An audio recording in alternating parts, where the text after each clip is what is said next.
આજે આપણે બનાવીશું મકાઈનો લોટ અને ચોખાના લોટના પાપડ. તો એના માટે આપણને જોઈશે ચોખાનો લોટ, મકાઈનો લોટ, પાપડીઓ, ખારું, જીરું, મીઠું અને ક્રશ કરેલા લીલા મરચાં. આપણે આ મકાઈ લોટ ચાળી લીધો છે. હવે આ ચોખાનો લોટ આપણે ચાળી લઈશું. પ્રમાણ કેટલું લેવાનું છે? બંને લોટ અડધી વાટકી લીધી, મકાઈનો 2 વાટકી લીધી. એટલે આપણે જે પ્રમાણે લેવું એ પ્રમાણે લઈ શકીએ.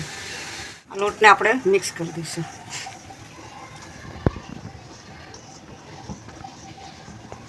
એટલે લોટ મિક્સ થઈ જાય આપણે પાણી ગરમ કરવા મૂકી દીધું છે. આપણે 4 વાટકી પાણી ગરમ કરવા મૂકી છે અને 2 વાટકી બીજું મૂકી રાખ્યું છે. જરૂર પડે એ પ્રમાણે આપણે એનો ઉપયોગ કરીશું. અને સ્ટીમ કરવા માટે આપણે સ્ટીમ પણ ગરમ કરવા મૂકી દીધું છે. તો હવે આપણે આમાં પાપડીઓ ખારો નાખીશું. આ 1 ચમચી જેટલો છે, ફૂલ મોટી 1 ચમચી. પછી આપણે જીરું નાખીશું, મીઠું, સ્વાદ અનુસાર આપણે મીઠું લઈશું. આપણે જેટલું તીખું ખાવતું એ પ્રમાણે આપણે મરચાં લઈ શકીએ. મરચાં ક્રશ કરેલા નાખી દીધા. હવે આપણે એમાં લોટ એડ કરીને ફટાફટ એને હલાવી દઈશું. તો આપણે એને થોડી વાર માટે નીચે ઉતારી દઈશું એટલે આપણને હલાવતા થાય. તો હવે આપણે એમાં લોટ એડ કરી દઈશું.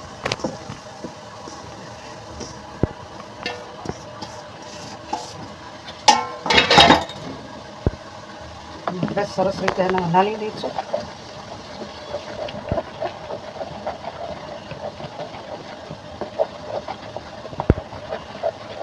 પાછો ગેસ ઉપર મૂકી દઈશું આપણે.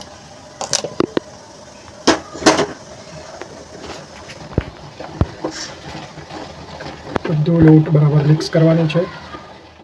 હવે આપણે સ્ટીમ કરવા મૂકી દઈશું એટલે શું નીચે ચોટે નહીં અને લોટ આપણો સરસ બફાઈ જાય. આ લોટને આપણે કુકરમાંથી કાઢી લીધો છે.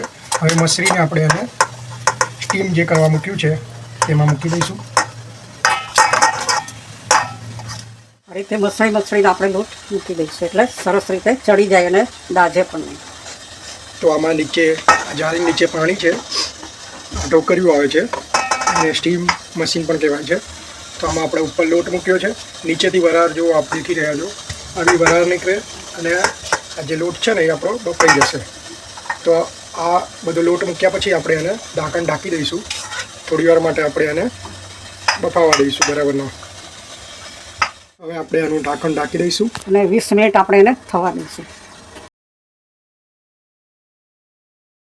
ગઈ છે. હવે આમાંથી આપણે લોટ કાઢી અને ગુલ્લા બનાવીશું. તો આપણે હવે થોડોક લોટ આમાંથી લઈશું. આ રીતે આપણે મસળીશું. વાટકીની મદદથી પણ આપણે મસળી શકીએ. મસળીને સરસ રીતે આપણે તેલવાળો હાથ કરીને આપણે ગુલ્લા બનાવીશું. આને આપણે ગરમ ગરમ બનાવી દઈશું એટલે સરસ પાતળા પાપડ બને. આ રીતે આપણે લોટનું ગુલ્લું બનાવ્યું છે. અને આ બટર પેપર છે એ આ જે પાપડ બનાવવાનું મશીન છે તેમાં બટર પેપરની વચ્ચે ગુલ્લું મૂકી હવે આપણે પાપડ બનાવીશું.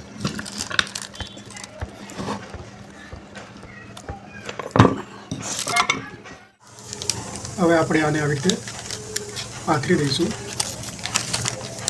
તો આવી રીતે આપણે સાડી પાથરી એની ઉપર આવી રીતે પાપડ બનાવ્યા છે, સૂકવવા મૂક્યા છે.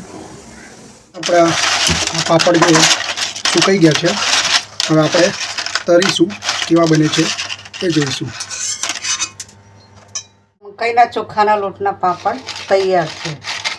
જોવા કેટલા ક્રિસ્પી, એકદમ કુરકુરે પાપડ આપણા તૈયાર. જો તમને અમારી રેસીપી ગમી હોય તો અમારી channel the Bhavsar kitchen and આયુર્વેદાને સબસ્ક્રાઈબ કરો, અમારા વિડીયોને લાઈક કરો, કોમેન્ટ કરો અને શેર કરો. Thank you.